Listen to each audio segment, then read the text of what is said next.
តើការវាយប្រហារលើតៃវ៉ាន់ជាជំរើសត្រឹមត្រូវសម្រាប់ប្រទេសចិនទេអស់រយៈពេលជាច្រើនទសវត្សរ៍មកហើយសហរដ្ឋអាមេរិកបានរក្សាគោលនយោបាយនៃភាពមិនច្បាស់លាស់ជាយុទ្ធសាស្ត្រចំពោះតៃវ៉ាន់ទោះជាយ៉ាងណាក៏ដោយក្រោមរដ្ឋបាលទាំង Biden និង Trump ជំហររបស់ទីក្រុង Washington កាន់តែច្បាស់ប្រសិនបើប្រទេសចិនវាយប្រហារតៃវ៉ាន់សហរដ្ឋអាមេរិកថ្មោជានឹងឆ្លើយតបយ៉ាងឆាប់រហ័សជាមួយនឹងការគ្រប់គ្រងផ្នែកយោធានិងសេដ្ឋកិច្ចខណៈពេលដែលក៏ដាក់ទណ្ឌកម្មយ៉ាងធ្ងន់ធ្ងរលើទីក្រុងប៉េកាំងផងដែរស្រដៀងគ្នាទៅនឹងអ្វីដែលរុស្ស៊ីបានប្រឈមមុខបន្ទាប់ពីការឈ្លានពានអ៊ុយក្រែន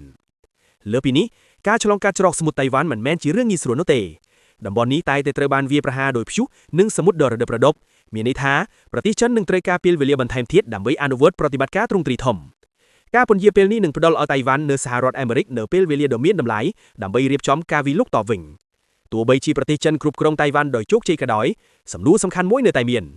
តើវាពិតជាអាចគ្រប់គ្រងបច្ចេកវិទ្យា Semiconductor របស់តៃវ៉ាន់បានទេខណៈពេលដែលជ័យជំនះអាចបើកទ្វារឲ្យប្រទេសចិនពង្រីកការចូលទៅកាន់មហាសមុទ្រប៉ាស៊ីហ្វិកការពិតនោះគឺថាទណ្ឌកម្មអន្តរជាតិធ្ងន់ធ្ងរនឹងមិនអាចជៀសវាងបានឡើយ